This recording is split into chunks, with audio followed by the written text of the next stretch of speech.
All right, y'all. Yes, we at the lake again. Lake Podcast. I don't know if y'all been following my content, but hopefully you do it now or in the future. Got my guy Marquis, Charm City Bipper. He's a very, very prominent Baltimorean, very into everything. But I'm gonna let him speak for himself. Definitely a good brother. I met him a couple years ago, actually, when I was out at the Guitar Center. First time meeting Marquis was at the Guitar Center. And we just been connecting. I always see him at the lake. I see him around all the time. Always great energy, high vibration. Support my business. I support his business. He has a book out, a couple of books.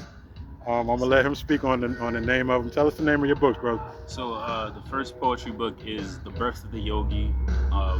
Then I worked on a project called I Met God in the Gutter. And the most recent one is I Speak Light Over My Life. And I'm in the process of creating another one. So I'm grateful. Indeed, books Absolutely. and poems. My brother got a lot to say.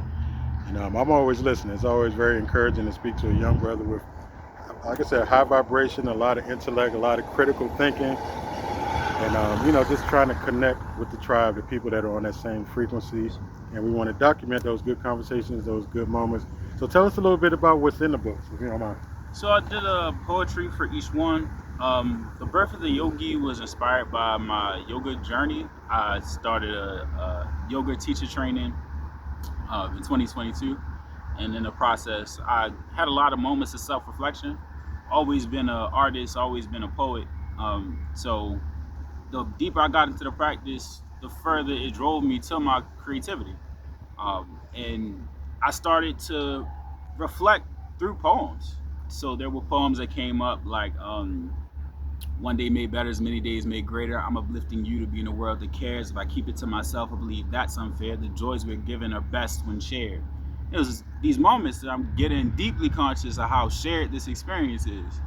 And there's so many people that profit from our division. So being able to put that in the form of poetry and sharing that, it tied into my teaching. So I'm learning to be a yoga teacher as I'm a teaching assistant in a middle school. So I'm a math teaching assistant and working my way into teaching the kids tech and learning about restorative practices when it comes to addressing behavioral issues. Shout out to my mentor, Miss Tranisa. But a whole lot of blessings. I remember you, I bro. I gotta work this week to pay, but you on the weekends. Weekends is more calm for me. But you see me every time. Every time, bro. Peace and blessings, bro. Peace, man. Yes, All sir. right, bro. All right, bro. That's good motion. Yeah, man. Always speaking to people. Right?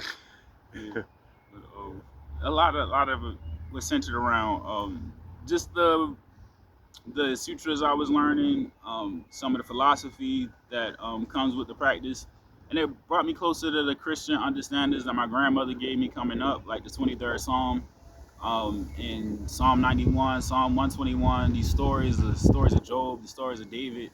You're saying yoga specifically kind of brought you Yoga. back into It's funny scriptures? because it was like I had like a real energy about the church because of different trauma Indeed. I witnessed. So Yeah, it's I like can relate. it's like my own personal experience of like Absolutely, I can coming relate. in and looking dingy in somebody's eyes, but like we here. And then there's other realities of like feeling like you gotta buy your way into having a status of respect in there. Like, okay, sometimes I don't got it, G. How you doing, brother? Got some waters, my good brother? I do. Hey, what's up? That's my man. Hey, what's up, bro? I poet. Pause for this. We'll be right back. I got any